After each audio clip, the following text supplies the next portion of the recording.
Good evening and welcome to Dog Talk. I'm Dan Camilleri. And I'm Laura McKillop. We'd like to start by thanking Enduro for their ongoing support in bringing you our live weekly Q&A. Tonight we're fortunate enough to be speaking with Danny Kerr from D.K Stock and Dogs. Danny will be picking who he thinks has asked the best question of the night, and they will win a bag of Enduro high-energy food for working dogs with real kangaroo meat. Hey Danny, how you going?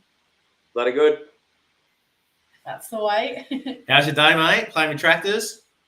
Playing with machinery, shoeing horses, well, taking shoes off horses, schooling dogs, and driving down the M7, which I absolutely hate to go and get tractor parts and stuff. But anyway. Joys. And you'd been doing a bit of work with your horses and their feet with all the wet weather over the last couple of years? Well, yeah. We're very limited on horses here at the moment because it keeps bloody raining and we keep having a very big water walker down there. So we have to vacate horses and, so it's a bit different at the moment. That's a really nice way of putting the floods, a water walker. Yeah. For our listeners out there that don't really know, Danny, you want to tell us a bit about the water that you've had there in recent years? Well, I think we're in the Hawkesbury, so on the Hawkesbury River. So I think we've had 3 floods in the last 2 years, and so 3 big floods. Yeah, massive floods. When you can't see the top of your stables, I consider that fairly major. Yeah, absolutely. So it's been unbelievable to see the amount of water that can be in this area. But I don't want to see any more. How long have you been on that place for? So my wife and I manage this place. We've managed it for 19 years. And here we were up in the Hunter Valley. Wow, and the last couple of years are they the biggest floods you've seen, or? Yeah. So we hadn't had any floods here up until 2.5 years ago. Wow. So it's amazing. The country here is amazing. Beautiful river flats. So when it's not raining, it's the best kind of country you can get. It's beautiful black soil, and it was an oasis in the drought because we could just pump out of that Hawkesbury River, and it looked amazing. But she soon fills up pretty quick when it starts raining. Pretty experienced fencer now as well. Yeah. I'm getting real good at that. Anyone out there looking for a fencer? Danny Kerr's your man. Not at all. I am retired. Mate, for the people that don't know you that well, do you want to explain what you do there? So as I was saying, I've managed this place. I've worked for the same guy for 20-something years. I started with him and we played polo. So my job was to break in all the polo ponies, get them to a stage where I could hand them over to the patron, my boss. So we got horses going for him, and then got horses going to sell overseas and to other people. And then as he got a little bit older, polo was just a bit too tough for him because he was in his late 60s, early 70s. So understandably, it's like rugby on a horse. So you can understand a 60-year-old playing rugby on a horse is not cool. So he stopped playing polo. I kept on playing for a couple of years just to keep selling, bringing horses on and selling. And then he put all his money into the racing world. So we always had a few race horses, but we just got bigger into it and got more mares, better stains. And so that's where we're at now, is just breeding and selling racehorses. And you've bred some Group 1 winners, I believe. Yeah, a few Group 1 winners. Cox Plate winner. We've had a few running the Golden Slipper, which is quite exciting. We haven't won a Golden Slipper. That would be the ultimate for my boss. That's his dream.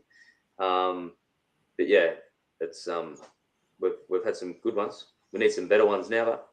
Do you want to give the starter plug there? Ascot Park in the Hawkesbury. Yeah, we're only in the big schemes of things, we're a tiny little stud in the world of racing, but we give it to the big boys, which is good. That's the go. And mate, how about yourself? Where'd you grow up, Danny? So I've always kind of been on the Hawkesbury Nepean River area. So I grew up in Penrith. Don't hold that against me. And I got shipped off to Kempsey to a dairy farm when I was about 13, 14, and did a few years up there on a dairy farm. And do you want to get that, Reg? I don't think I've ever heard this home phone ring. I was going to say. I don't even know how to do it. They're supposed to ring us for questions, not ring you. Yeah, so that got moved up to Kempsey, which is again another beautiful river flat kind of area that I did see floods up there when I was young, so that was quite cool. Yeah. Walking dairy cattle through big floods. Yeah, so in the Hawkesbury and then the Kempsey area, and then to the Hunter Valley. Yep. And And I know you have a pretty cool, you're a bit of a man of many talents for the people that know you. I believe you managed a winery at one stage as well. yeah, well, that was for the same fellow that I work for now. He had a vineyard up at Denman. Yep. So it was a vineyard / horse setup. So I did the grapes there for 2 seasons while doing the polo ponies and thoroughbreds. It was just in between us buying this place down here and the manager left up there. So yeah, I had to take it over for a little bit. Do you so remember? that was very different. Do you remember much of that? No, it was pretty intense because I was working horses and we were harvesting too in the night. It was insane. Yeah. So, No time for a quick read then. no, not at all. So we didn't actually we didn't make the wine there. We just picked it and shipped it off to sellers. Yeah. Yeah. Beautiful. So, mate, growing up in Penrith, heading out to Kempsey, where'd your passion for livestock come from? I was pretty lucky. My grandfather was a groundsman at a cattle place over near St Mary's. They had Charolais and Manalong specials, and so I'd go out there every weekend and stuff around with lawnmowers, but also chase cattle around and get them ready for sales. And I was probably just an absolute nuisance and a pest, really, to all the there. But I thought I was doing a pretty good job washing the cattle and helping clip. But really, Was that on Memory Road? Yes. Oh, the bloke, I think John was his name. Owner. Rick Pezzacuro. Yeah, my grandfather bought a heap of Charolais. We got our first Kelpie off from those blokes. Yeah, right. That is such a cool my grandfather had a cattle feed lot only about an hour up the road. So we bought Charolais off them, and they gave us our first Kelpie, which I thought was an awesome dog. Looking backwards, maybe not so. So that just hooked you. And obviously they had a couple of dogs there, mate. So did your passion for dogs come from there as well, or this came later in life? No, there wasn't any dogs. The manager there, who I am really good mates with now, Peter Govan, he had a dog, but it wasn't a working dog there. It was just a pet. It was a big fat Kelpie that sat on the porch that I can remember. I think it was a real bad bluer, actually. It used to blue with any other dog that would come on the place.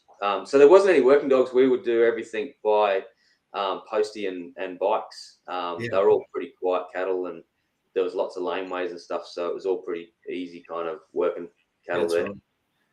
Yeah. Pretty cool property. And how long were you dairy farming for? So that guy who managed the Manalong stud, he was the dairy farmer that I moved to in Kempsey, which was Peter Govan. So he was nice enough, or him and his wife with a young family took me in because I was a little bit of a bad bastard. So they took me in up there at Kempsey, and I think I was there for 2 years, maybe. It must have been about 2 years. And then I came back down to Sydney and got into horses. So did you have much to do with horses like before then, or was it all new to you after coming back from Kempsey? Well, yeah, no. So at Mandalong Park down there at St Mary's, they used to have donkeys in the back paddock, and we'd bring them in to break in the cattle. And I always thought it was fun. I'd run them into the cattle crush and chuck a rope on them and open the gate by myself and buck them out until I could ride them down the lanes, and then I'd ride them for all day around the property. They'd never been broken in, but they were broken in by the end of the day. So that was as close to a horse that I'd ever been. And then in Kempsey, there was a pretty good looking girl up there that had a horse, and I used to just go riding with her. And I must have made a fool out of myself, I reckon. I tried to jump pitches and I'd fall off and just get back on. And so I didn't really know how to ride. I was like a little monkey. I just hang on. Learn on the job. Yeah, but so once I moved down from Kempsey onto the horse place down here, it was actually just to fix fences and build stables for the guy. And he was nice enough to let me ride in the afternoon, and ended up I was okay at it. So he kept on giving me some horses to ride, and that's when I got into show jumping. I used to go to the jump club and try and jump around in my jodhpurs. How do you go with those, mate? They're pretty tight. And from there, where did you head? So after that fella, he wasn't real good at paying. He was an accountant, but he never had enough money to pay us. So that's where I met my wife there, Amy. She came looking for a job there, and the guy put her on, and we became really good mates. And we became boyfriend and girlfriend. And then because he didn't keep paying us, we thought, we better bloody go and find a job that actually we can get some money for. And I got my P's and said to the guy, I think we need to find another job. So he said, you better pack your stuff and piss off now then. I said, okay. So lucky I got my P's. And so we pissed off that night, and Amy, my wife, had worked down at the Polo Club there the year before. And she said, we should go down there. They'll have jobs. They've always got jobs. And so we went down there the next day and met the manager of the polo fields there. And he said, Amy, you can have a job, but we don't employ blokes, so you need to piss off. I said, geez, that's not very nice. So anyway, the next day I dropped Amy off, and I parked the car and snuck around and introduced myself to a few of the patrons, which is the money man of polo. Yeah. And the guy that I work for now, he said, look, I can't afford to pay you both, but you can come up to Elliston, which is Kerry Packer's polo place, for a month, or it might have been 2 months actually. I'll pay for your food. You can live there for nothing. You can learn what you need to learn, and then hopefully we'll find you a job at the end of it. I said, sweet. As long as I had a feed and a bed, that was cool. And so we went up there, and I rode that many horses every day that I rubbed my ass raw, literally, and learnt so much. Learnt how to ride some pretty average horses and some really good horses, and got back down to Sydney and had a job lined up, and the rest is history. That's all right, eh? So you and Amy obviously met pretty young? Yeah, I think I 18. So, no. Whenever you get your P's. 17. Yeah, 17. Yeah. Wow, young whippersnipper. She got you early, mate. And, mate, have you ever considered doing anything else? No, I was a bit of a dumb bastard at school, so there wasn't too much more that I could do, but, just stuff with my hands or with animals. I was always good with animals on that dairy farm and the cattle place. Like I'd always be chasing something around and, doing something with animals. So it was always going to be that. I suppose. Yeah. And with your dogs, I guess we should probably get onto that a little bit.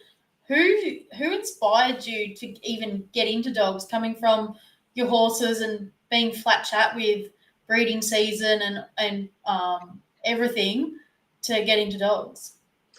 Yeah, well, I once I stopped breaking in our own horses and playing polo, I lacked that training something, and I got back in touch with Peter Govan, and he had just had a litter out of a Kiwi collie bitch, and I said, "Geez, this would be a good idea to keep in contact with you, and a reason to keep in contact with you, and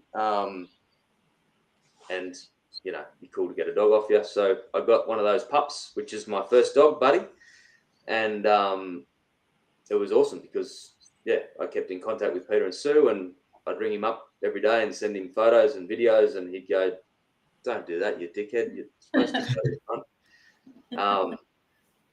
And so that he was my inspiration to start dogs and get a dog. You want to tell us?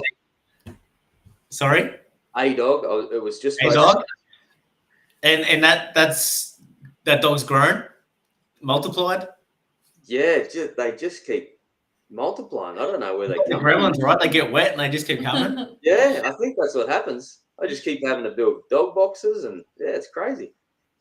What's the clicker? What's gotcha about it? About the dogs? What's the catch? What's got you? What drives you?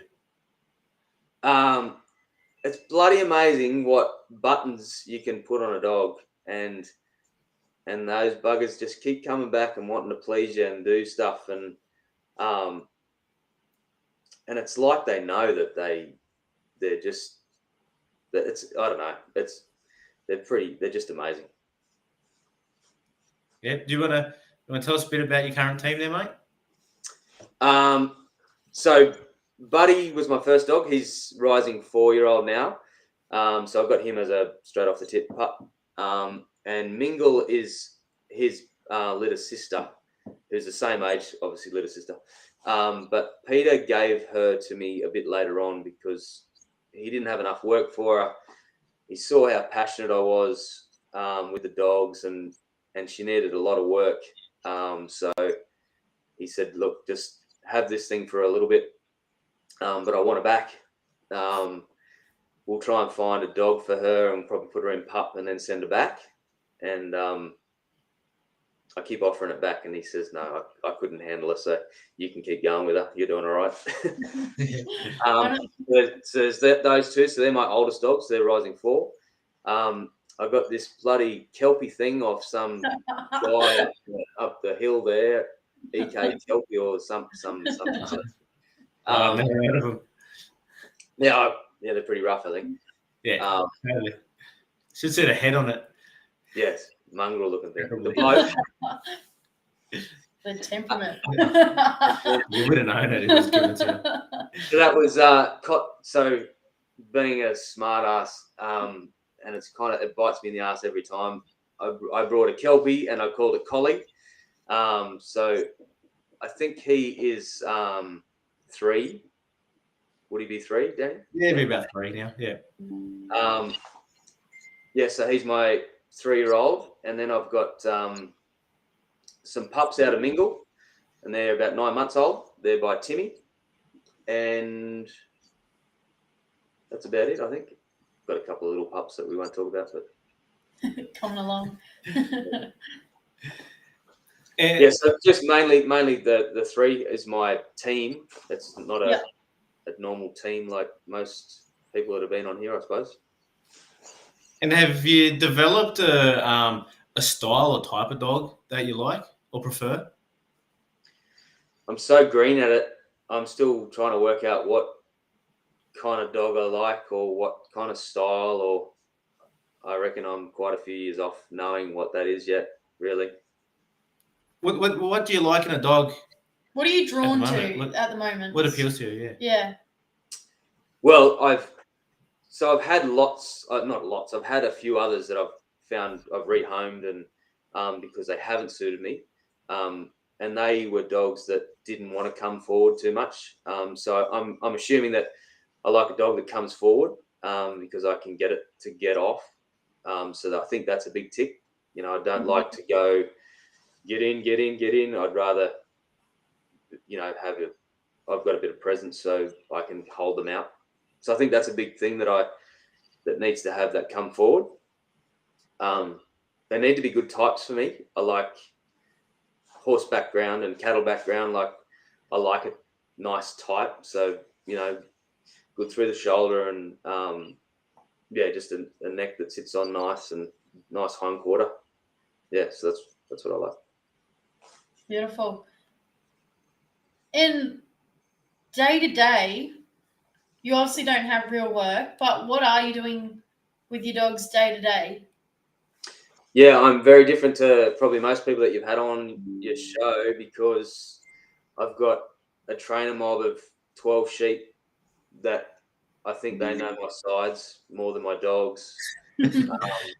I always had cattle on the farm, but I think I've got 15 head, so they're pretty quiet. They'd never seen dogs before, so I had to kind of break them into dogs, but they're quiet for humans and stuff. So day to day, I'm pretty intense with my schooling on dogs. So they're always, every day I'll be doing something with a few of them. Now that I've got so many, I spread them out. So I got so many dogs because I was just hammering poor old Buddy. You know, that poor bastard did some miles early because I was so passionate about schooling him that I'd be out there probably twice a day, sending the poor bugger around in circles. So I needed to get quite a few dogs to take up that intensity. Yeah. And obviously they're pretty good around horses. Yeah, they are. Actually, I hope my boss isn't going to watch this, but I use Buddy quite a bit in the breeding season to bring the foals in because foals can be a pain in the ass to bring into the stables. So Buddy for the first 2 years, that's how I got his sides. You know, I would be leading the mare and I'd be there telling Buddy his sides just to go on the other side of that foal so it would keep walking up into the crush. And, you know, I did that. That was our morning shift because we would do all our breeding stuff in the morning with the mares and foals. Yeah, so they're good around the horses. They know not to go bloody near them when they're not told to. You know, like leave it is one of the first commands I give my dogs because I can't have them running after the horses. There you go. Some people use runner ducks, Danny Kerr, Foals. thoroughbred foals. We just need to start a trial with mares and foals. I'll nail it. Oh, let's go. I absolutely just got lost to where I was. Is getting around. Mate, has there been any dogs or handlers? Well, let's talk about dogs first. Is there any dogs that you've seen and just gone, does this steal somebody else's question? Yeah. Ollie before I steal somebody else's question. Yeah. Ollie Hanson's asked, who is your favourite dog/handler combination to watch and why? Jeez, I don't know. Not you, Ollie. I don't know. I get something out of watching everyone, whether it be I was watching Mick Hudson on the weekend at Dubbo. Is just a freak. These dogs are just freaks. Obviously, just so much training and goes into them. You can't pick a dog out of Mick's string that because they're just amazing. But I also get, like, I watch some random McKillops. They're competing on the weekend that first time 3-sheeping, and I was in awe of them. You know, they absolutely nailed it. So, good breeding. Yeah, I get something out of watching everyone. So I can't really say one particular person, I suppose. And knowing your attention to detail, you sit there and what are you looking for when you're watching someone? Shapes in the 3-sheep, and in the yard stuff. I think shapes and position and where they're stopping, where they're putting their dog, and how much pressure they're putting on that stock to create flow and stuff. Yeah. What have your dogs taught you about stock handling? They're teaching me flow, stock. Mhm. You know, that is just the one thing is so important. Even in a 3-sheep paddock, you know, where if you're a millimeter out of place, the flow goes the wrong way. You're rooted. And in the yard stuff, I think you know that utility trial at Ningen, I was on point with where I needed to place my dog in the yards. I haven't got yard dogs. You know, they're New Zealand Border Collies that, yeah. So I had to, placement was key for them to create flow. So I've learned heaps just with my dogs and watching dogs at our local club and at events. Yeah. So, what makes you stop and actually watch someone when you're at a trial? I get bored pretty quick, so I don't usually watch a full round of anything, but something always catches my eye, and whether it be bad or good, you know, some people or dogs look real shit, and I'll still watch it because I'll learn something out of it. But yeah, I'll watch anything for a little bit. And are there any dogs at the moment that just you're in awe of? Bonnie.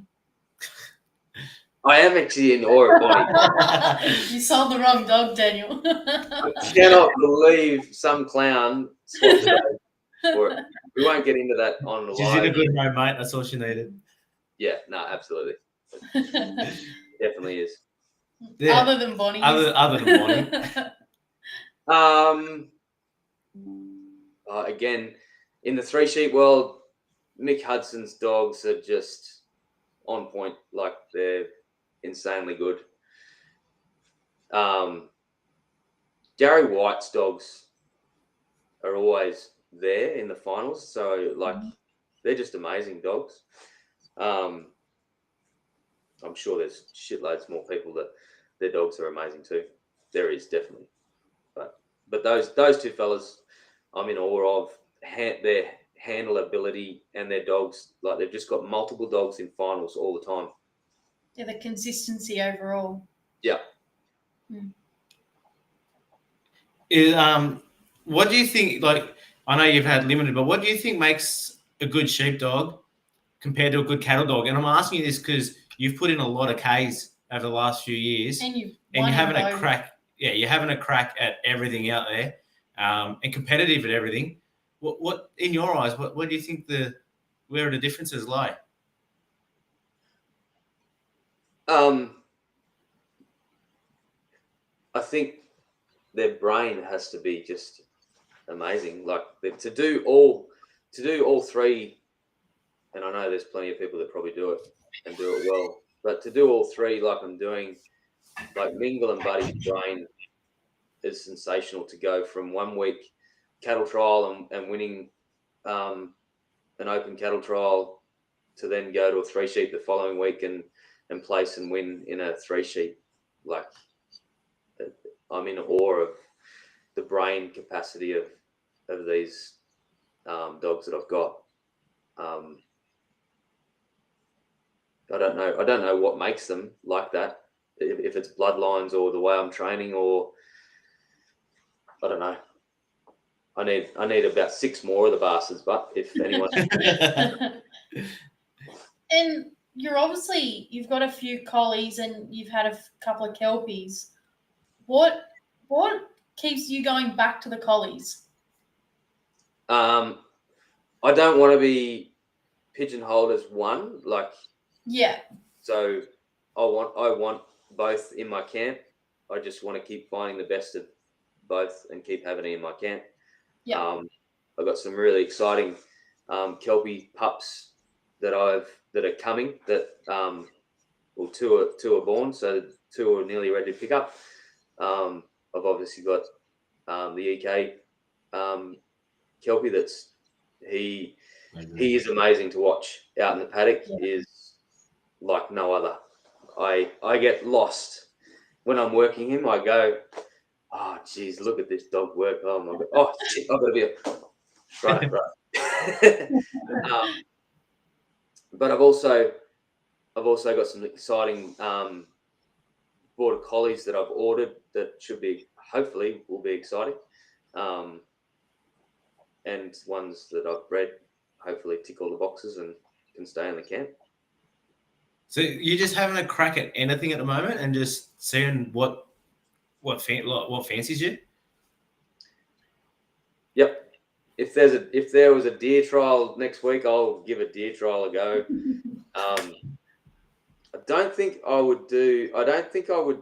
I'm not dog racist, but I don't think I would do a blue dog like someone else has tried a blue dog. I think I'll keep out of that one. But if there's something out there that is working, I'll give that a crack for sure. Yeah. In the way of breeds. Poor blue dogs. They make good pets as well. Yeah, how's your one going, Ben? He's all right. He gets around them all right. He's a bullfed. I don't give him enough time. He's more of a pet. But he gets around them all right. And do you want a team of similar dogs or do you want a team of different dogs? What's your outlook? What does a dog have to do to make it? Well, that question first, then I'll ask something else. What was the question? Team of similar dogs or team of different dogs?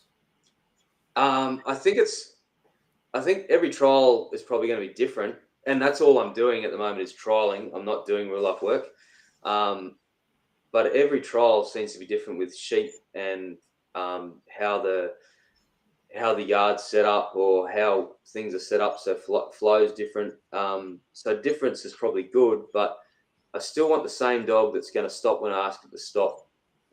Come to a side when I ask it to come to a side and get in there when I want it to get in there or get off. So they have to be, they have to be on point there. But, Buddy Mingle being litter brother and sister, they're very, very different in styles. Mingle's got a strong eye and Buddy's as loose as hell, man. But I just have to steer that bastard around because he wouldn't even know that there was sheep there.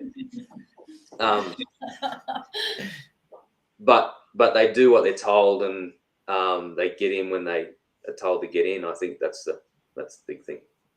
And you mentioned there are a few dogs haven't worked for you. What's a dog have to show you the main thing to hang around?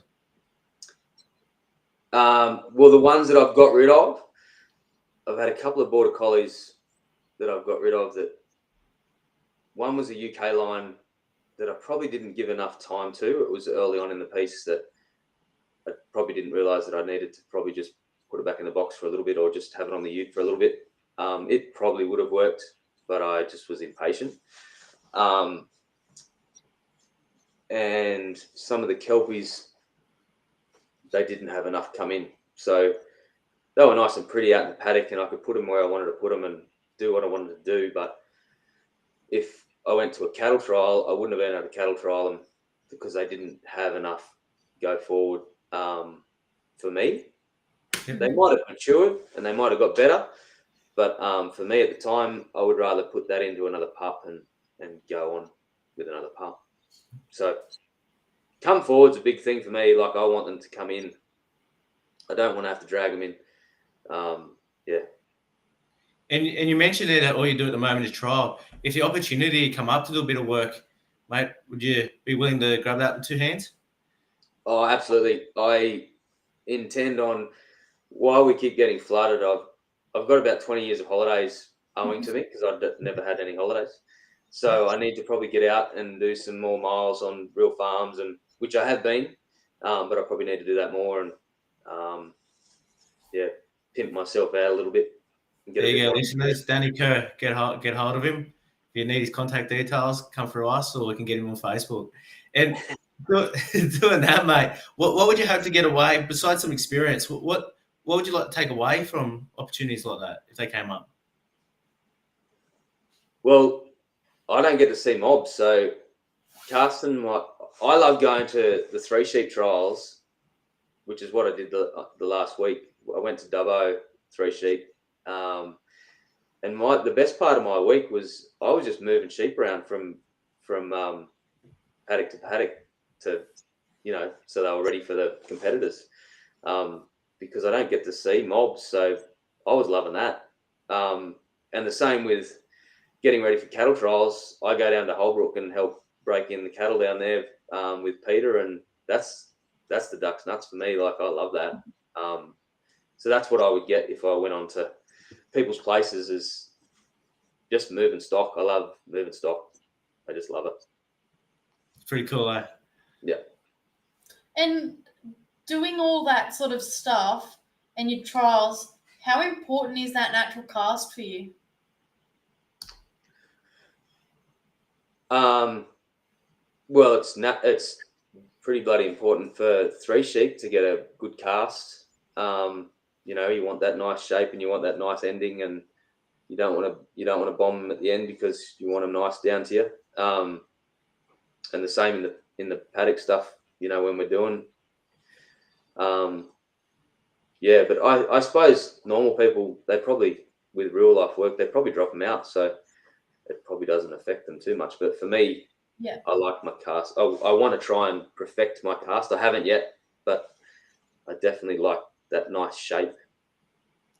In being such a perfectionist, how important is trainability in having a biddable dog to yourself? I reckon it has to be pretty important, because they wouldn't put up with my analness, I suppose. I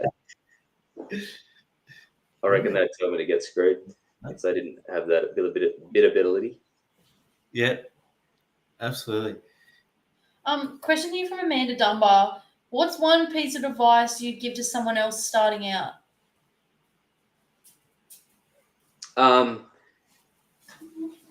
Just keep practicing. Just keep watching everyone else, listening, chucking away the bad shit, hanging on to the good shit. For me, I've been really lucky, because in the Hawkesbury we've got as you guys know, but a lot of people probably wouldn't, we have an awesome club down there that was great for me because I didn't have sheep. So going down there and meeting the likes of EK Kelpies or Collies, what are you? Yeah. EK Wombats. The likes of Dan there, and some 3 sheepers, Vicky and Alison, just pointing me in the right direction was gold for me. I remember the first day I went down to the club, I had Dan ripping on my collar going, "Stand here, you idiot. What are you standing there for?" So surrounding yourself with people is key, I think, because you can just learn so much off people. And having a go. Surely you're at the top of the queue for that. Like, you have a crack at anything. Anything and everything. Yeah, I think that same day that you grabbed my collar and said, "Stand here," I think I went into that club and with my buddy at, I don't know how old he was just a pup. And they said, "Oh, what's his breeding?" I said, "He's a New Zealand heading dog bred for cattle." And they said, "What do you want to do?" And I said, "Well, what's this trialing thing?" And they said, "Oh, there's 3 sheep, or there's yards, or there's cattle." And I said, "I want to do it all." And they said, No, you can't do that. You got to pick one and just be good at that." I said, "No, bullshit. I'm going to try everything." And I am, and it's cool. It's awesome. That seems cool. What's that one there? Joe Levins asked, have you ever considered leaving the horses behind and heading west and managing sheep or cattle for a living?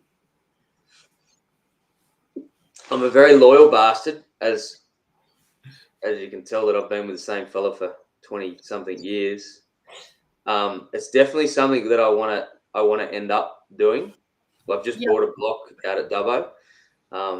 Congratulations. Thank you. So it's definitely something that I want to end up doing. I don't know when that right time is, because I have a pretty good lifestyle here. The horses and the family and the river, just not the floods. So but yeah, it's the end. That's my end game, is to be out there somewhere.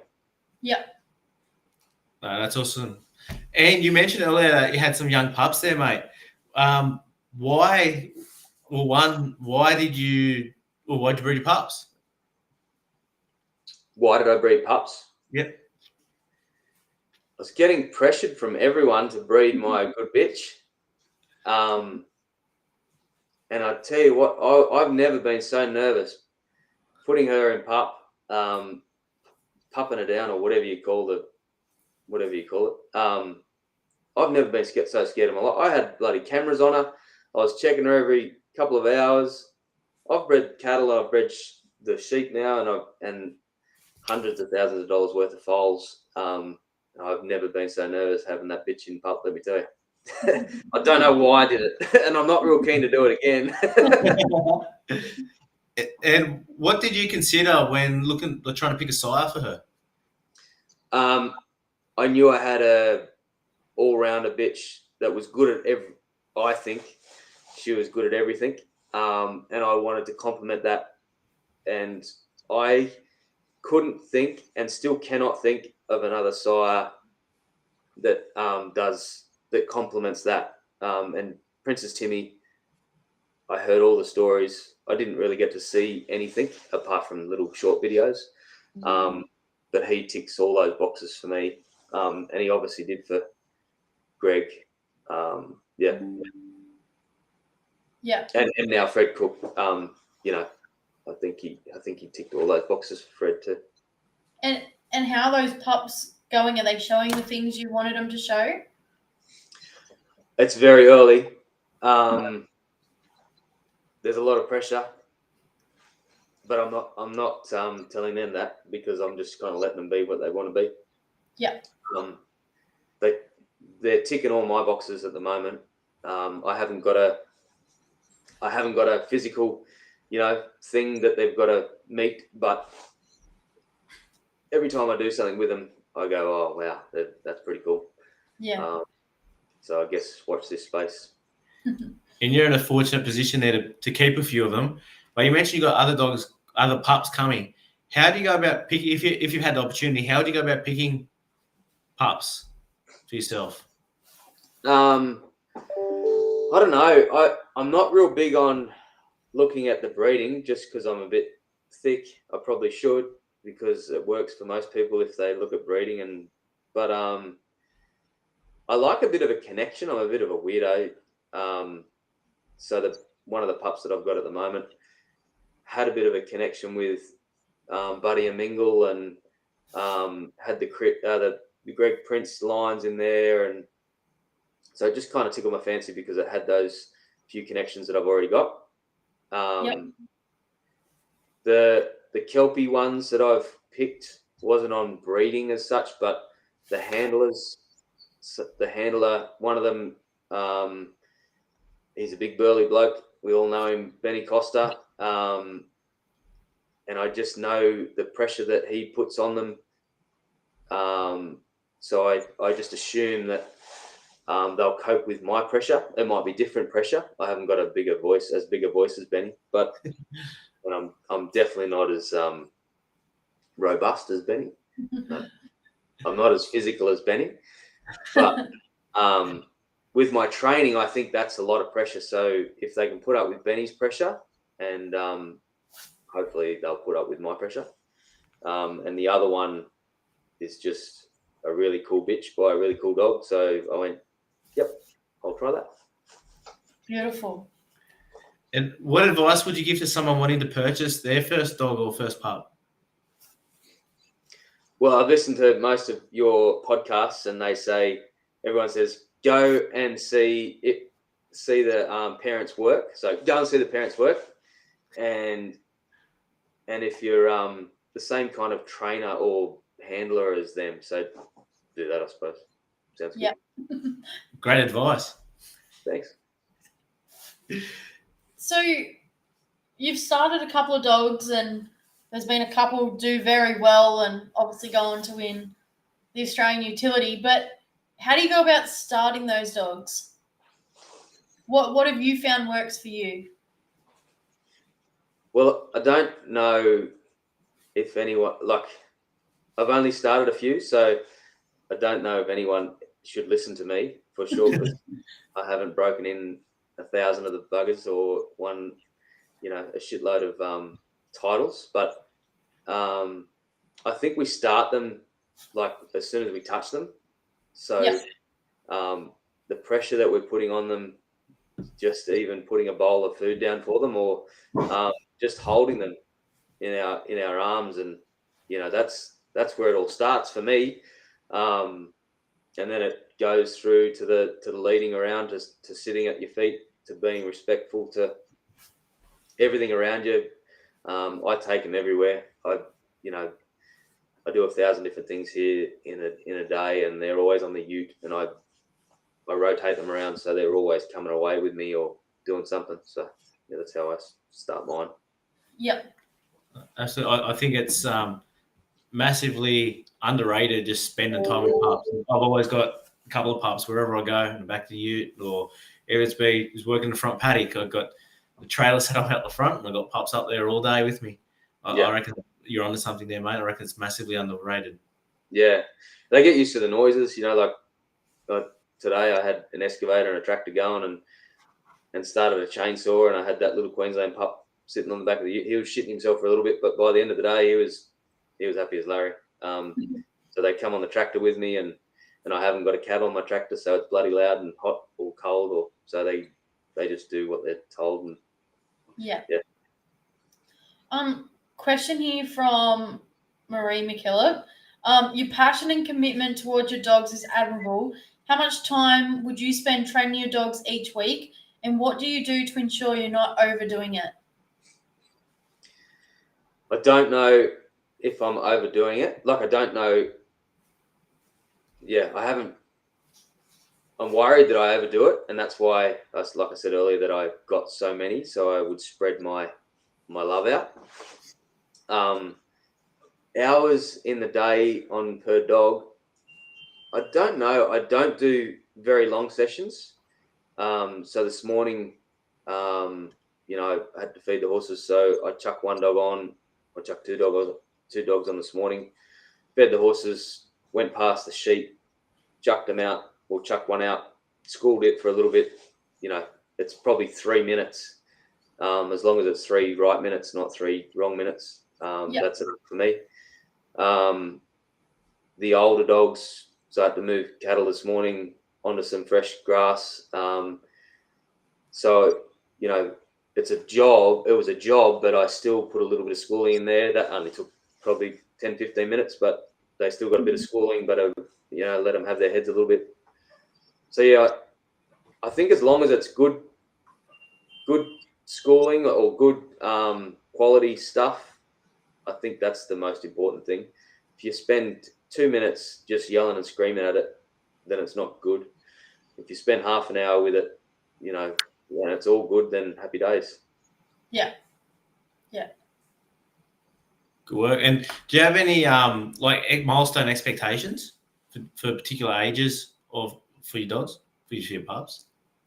I'm hopeless at remembering their ages, as Laura would know, because I defer to her dogs to know what ages mine are. So milestones, no, because I wouldn't even know how old they were. And I know how you do it, but you need a sit and a stop on your dogs from a very young age because of the horses on the property where you work. Yep. How do you go about putting that on them? So again, it starts, when they're tiny little puppies. You're kind of stopping them from jumping out of their box and hurting their legs. So, I put them on a lead. I'll check them to sit, and I put a whistle on them straight away, and I'm leading them around, not on stock, and I give them a check and a whistle. So that's how I start it, and then that follows through to at feed time. I'll put a sit on them in their box, and I'll even put a back up on them in their box, or a get off whistle on them in the box, and a wait. So that all starts there. As soon as I wean them, actually, even with those pups, I did it while they were still on their mum, while they were getting their group feed. They would all have to wait beside me before I would put their bowl down. It's awesome. Onto it. Look at him go. Hey, what's your ideal training setup? Well, here I've got 2 round yards because I've got my horse round yard, which is 7-foot fence that you can't see out of, which is really handy. And then down the back I've got a little round yard that's sheep fence, and that's a little bit littler so they can get in a bit closer to that. And then I'm pretty lucky here because I've got foaling yards that are probably, they'd be 60 by 40. So they're my next kind of step, and they're all meshed, so the sheep can't piss off on me. And then I've got keep the foals safe. Yeah, keep the foals safe. And those little tiny pups in. And then I've got bigger yards down the back. So yeah, I'm really lucky because it's set up for horses. I've got multiple size yards and different areas that I can do all kinds of stuff in. And then I've got big paddocks that I can have good casts. They're not real life paddocks. They haven't got, they're only 6 acres. I think my biggest paddock here is probably 15 acres. Probably not even actually. Yeah, because we're only a small block. So. Yeah. How many acres how big's the property all up, Danny? It's only 90 something acres all up. Good piece of real estate in Hawkesbury when it's not underwater. When it's not underwater, it looks fantastic. It is. It's beautiful. And there's a question just come through from Karen Higgins. She's asked, do your dogs get free time? And if so, how much? And are they together in their free time? The older dogs, they can have free time together, and I usually take them for a big run, the older dogs, and maybe one pup. Again, I've got to be a little bit careful here because the horses are worth so much money. If I have 15 dogs out running, it's pretty chaotic, and I've got a little bit of control on most of them. But when you put pups in that environment it's just shit, really. So I usually run an old dog and a pup, so I've just got a bit more control, and then occasionally I'll run all the old dogs and a pup, just to have a bit of a play and stuff. Yeah. And you mentioned there when you're talking about pups about so early, like putting a sit on them. How do you go about putting your sides on your pups?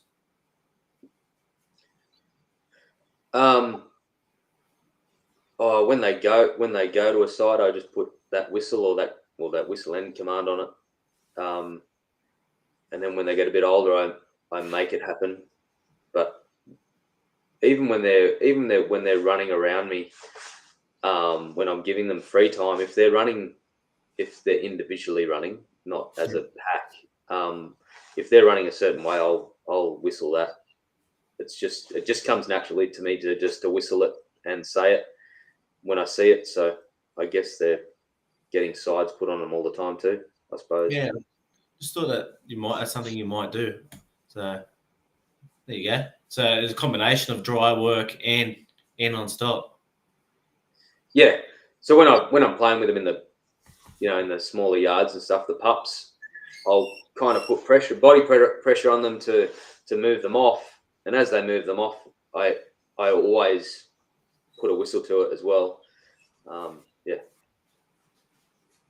Very Beautiful. cool. So how long would you say you've had dogs all up now, mate? Buddy was your first dog, so what, 4 years? Yeah. Yep. Yeah. And how long have you been trialing? I wrote that down because I knew that you'd answer. Mo Long, 2020 was my first trial. Wow. And how did you go at that first trial? I had 2 pens, no placings. Yeah, but still 2 pens. 2 pens, pretty cool. That's awesome. And so you obviously do all types of trialing and you have been very successful in all of them. I did in have such a short time. Yeah. yeah, I did have some of your results written down when we did that little video interview with you for after Ningen. Yeah. I cannot remember them for the life of me, but there was a couple of first, couple of seconds in, 3 sheep, yard, and cattle, and now going on to win the Australian Utility. Why do you trial? Because it's bloody awesome. Yeah. Is there anything? What makes it awesome, mate? Yeah. Well, blah blah blah. The people, the beers. Yeah. That is all awesome. But man, like to pen in a 3 sheep is just unreal. Working with a dog, I don't know. There's just something about it. Yeah, there's something pretty cool working with a dog and getting those stock, that whatever it is, cattle or sheep, around. Like, it's a pretty cool feeling. And how far are you prepared to travel for a trial? I wrote that down too. So the furthest down south has been over the border in Victoria, at the Man from Snowy River Challenge. I can't remember what it's called, but anyway, it's just over the Murray River. So that's the furthest south, and the furthest west is Ningen. Yep. And that feels like a long way away. And the furthest north is Tamworth, cattle trial at Tamworth. Yep. Cool. And you're prepared to go a bit further? Mate, I'd go overseas if I could. I think I really want to try and do a New Zealand thing, I reckon. If I get good enough that I've got a couple of dogs that would keep up with those Kiwi buggers, I definitely would go over there and that's awesome. Bring something home, I reckon. Yeah. Yeah, so Jeremy Limbs asked, what's your favourite dog trial to go to, and why is it Holbrook? And why is it Holbrook? Yeah. It is Holbrook. It's a cattle trial. The cattle are they're from a pretty good stud with very good temperaments, well handled all the time. So they're still testing. And it's run by Peter Govan, who's a great mate. Yep. And what do you think makes a good trial, mate? Good stock, good people, good dogs. Any particular order? All. Needs to be all. Otherwise, it's a shit fight. What do you need to achieve in yourself to walk away from a trial and go, I'm happy with that? Things that I've been working on the week before. Yep. So last week, I really wanted to get in that 3 sheep stuff. I really wanted to get placement right within delivery box and carrying the sheep a little bit better than what I normally do and stuff. And I nailed that this weekend, I think. Yep. Ningen I went into Ningen. I didn't have a clock on me or anything. I didn't really care about the outside stuff, but I went to Ningen just really wanting to do well in the yard section. And as the week went on, I got better and better in the yards. And even in the last final, I did my draft and I said to the judge, damn, that was a good draft. Geez, I'm happy with that. And he said, yes, that was your best draft all week. And I went, yeah. But is there been any influential people to help you that you look up at in the trialing scene?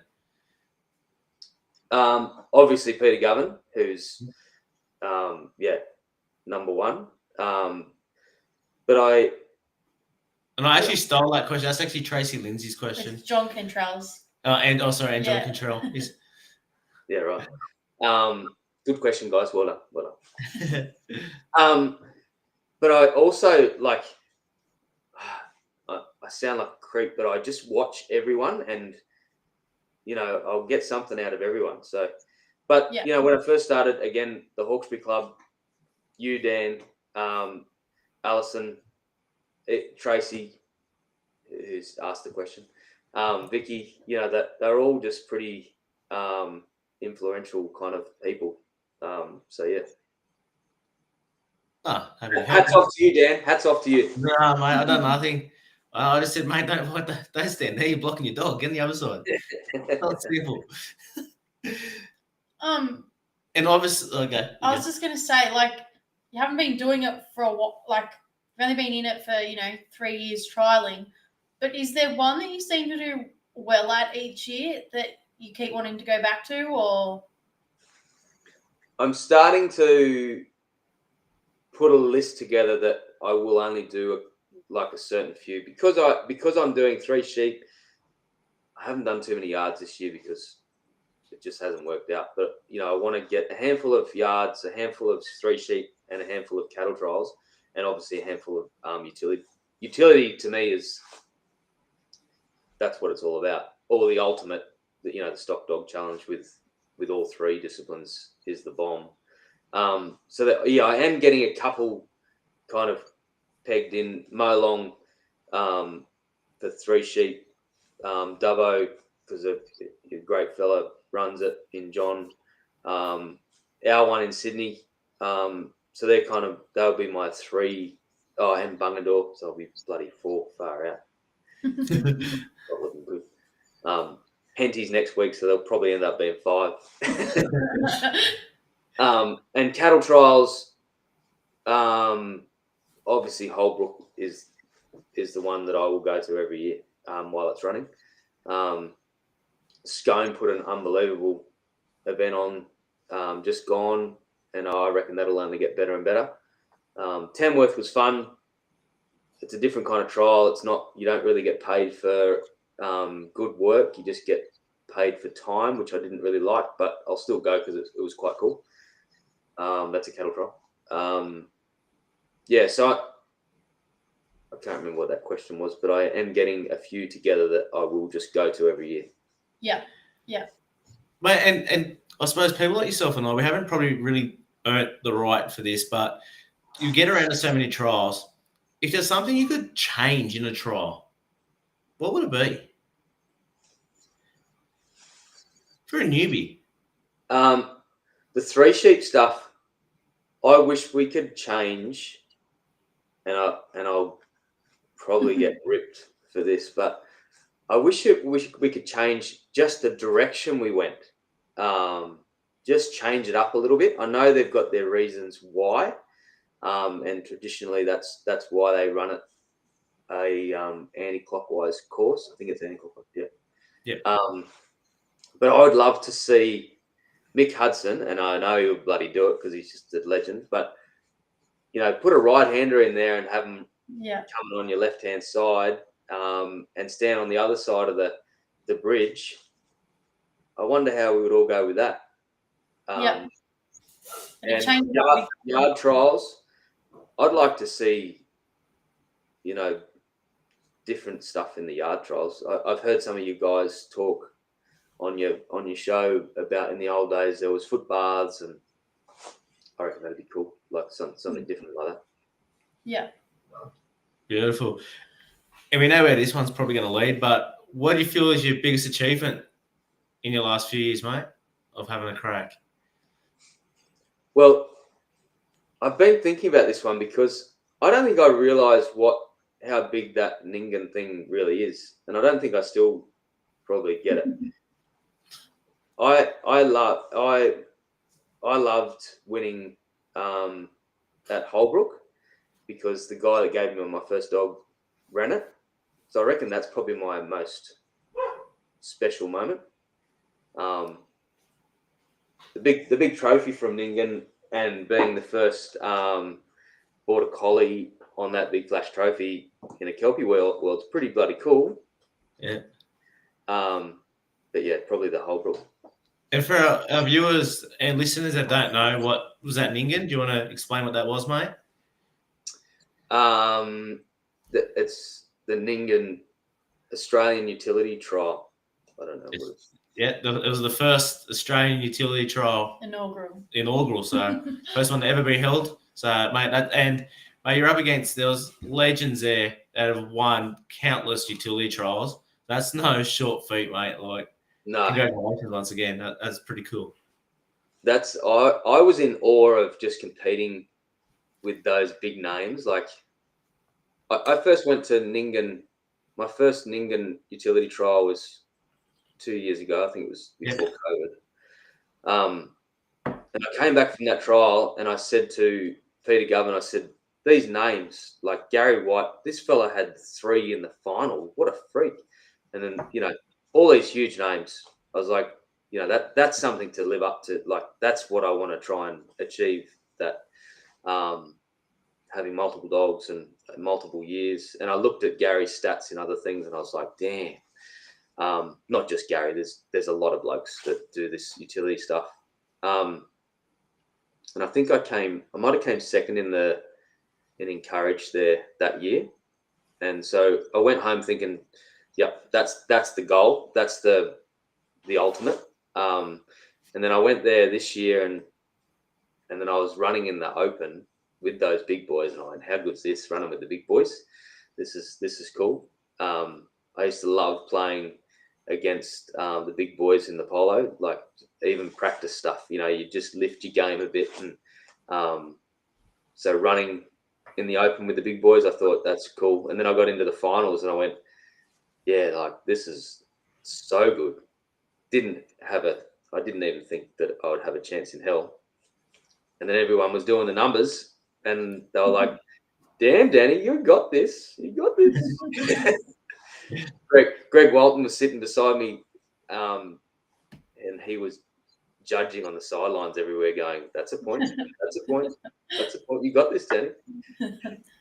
No, those fellas, Gary White, that they can pull it out of the bag at the end for sure. There was no way, even right to the end, I didn't think I'd be able to do it. And does the current Australian utility champion still get nervous? I got nervous about doing this shit, let me tell you. I know. Not at trials. I don't get nervous at trials at all. Have you ever? No. Because, like, even the first trial at Molong, the 3 sheep, all I wanted was a cast, and I thought I worked consistently for a week for 2 weeks on my cast, and I thought I had it nailed, but being somewhere new and first trial ever, so that's all I wanted. So I suppose I was nervous to get that, and then once I cast out and got the sheep down to me, I got them down hot, but they still came to me, and then to pen, like, yeah, no, I don't, and I don't get nervous. Yeah. No, that's awesome. There's nothing to be nervous about, really. It's just a dog and a few fluffy things in the front of you. And away from dogs, do you have any hobbies or talents that people probably wouldn't know about? I'm not talented in everything, but I love water skiing. Just got to find a good ski buddy, right? Yeah, they're hard to find. We're nearly there, mate. It's daylight savings in like 4 weeks. I got a couple of calls today actually going, right, you got your boat ready because we've got to start getting the crew together. Remember, I work from home now, right? I know. It's just a shame you live on the other side. You pick me up, butterfly farm. True. I could swim there nearly. If we keep getting this rain. Yeah. That's one goal actually. I want to ski on this property when it's full of water. Skiing is I just love skiing. Just put it out there for our listeners, he's not too bad at that either. He's a perfectionist at that as well, and he will keep practicing something until he gets it. I don't know about that. I've broken my leg skiing, so that I'm obviously not that good at it. I don't see many people skiing with their hat on still. And it not wet. And never get wet. Yeah, their hat not get wet. And also pretty handy with a welder. Yeah, that's another major passion is welding. Yeah, I love whirling. It's yeah, I would do that for a job if I could. I think I probably wouldn't be able to go to school and get the ticket saying that I could do it. And normally we'd ask, like, what advice would you give to someone that wanted to pursue a career in the livestock industry, but you're a little different. But what advice would you give to someone that thought about, because obviously we have people listen to us that actually don't have a dog or want to, like, and think about it. What advice would you give to someone that thought about getting a working dog and wasn't sure if they could put the time in, or wanted to trial and wasn't sure? I don't like people having working dogs that aren't going to work them. It pisses me off, actually.